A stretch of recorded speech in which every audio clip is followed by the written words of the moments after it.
Do you know what Matthew 27 verse 20 says? And do you know what it means? Do you understand how it relates to our lives? Well, let's find out. Matthew 27:20 says, "But the chief priests and the elders persuaded the crowds that they should ask for Barabbas and put Jesus to death." At the end of verse 19, it appears that Pilate's wife's dream will lead Pilate to release Jesus. But we notice in verse 20 that the narrative turns negative. Now, God's original intention for the chief priests in Jesus' day was to serve as mediators of God's mercy to his chosen people, Israel. However, the chief priests became one of the primary political opponents of Jesus, leading the charge, declaring that Jesus was a threat to their official roles as guardians of the temple and as defenders of the law in Jerusalem. Now, the elders were originally heads of families and clans who became aristocrats, that is, upper-class families, in the intertestamental period, which was the roughly 400 years between the last book of the Old Testament and the beginning of the New Testament. These elders gradually joined other religious leaders to form the Sanhedrin, the ruling council of Jewish society. And the elders, along with the chief priests, they were offended by Jesus' teaching and saw him as a threat to their power in society. But the chief priests and the elders persuaded the crowds. Now, persuading the crowds means that these envious leaders are guiding the people's lives in how they, the chief priests and elders, believe the people should live. They persuaded them of what they believed is best for society. Apparently, these chief priests and elders were well-educated and persuasive speakers who could appeal to the listeners, influence their thinking,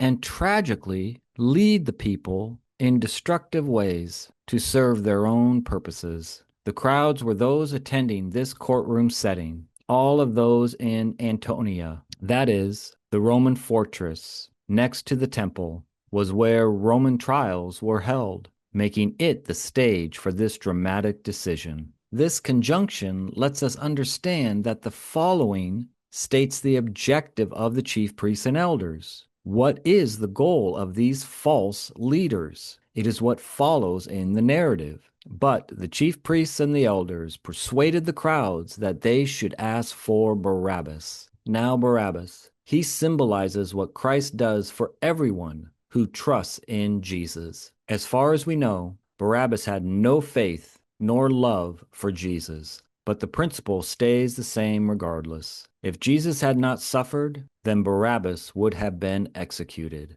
Barabbas had a substitutionary atonement. That is, Jesus took the place of Barabbas on that cross. Jesus was condemned by the people, not Barabbas. Jesus Christ's sacrificial death was effective, and as a result, he freed Barabbas from death. Barabbas was set free. It is the same today. Jesus' death is applied on our behalf, dealing with our sins if we, unlike these religious leaders, ask for and seek Jesus to come into our lives through our faith and trust in Jesus. Now, who is this Jesus? Well, he is the Christ. He existed from everlasting, from the beginning before the earth was made. He declared himself in the divine style of I am, identifying himself as eternal and existing before Abraham. He was called Wonderful and Emmanuel, which signifies God being born and with us. He is called Counselor, which implies his role as a prophet who can show and declare things to come. He is indeed the perfect image of God, infinite, endless in power, unchanging, and holy in all his ways. No human has come close to fully understanding divine and heavenly things the way that Jesus Christ has. This Jesus, this wonderful Jesus, this precious Jesus, the crowd wanted to put him to death. But the chief priests and the elders persuaded the crowds that they should ask for Barabbas and put Jesus to death. Jesus was destined to experience ruin through a brutal death, as God the Father made clear through his prophets in the Old Testament, and through Jesus' very own testimony as taught in the New Testament.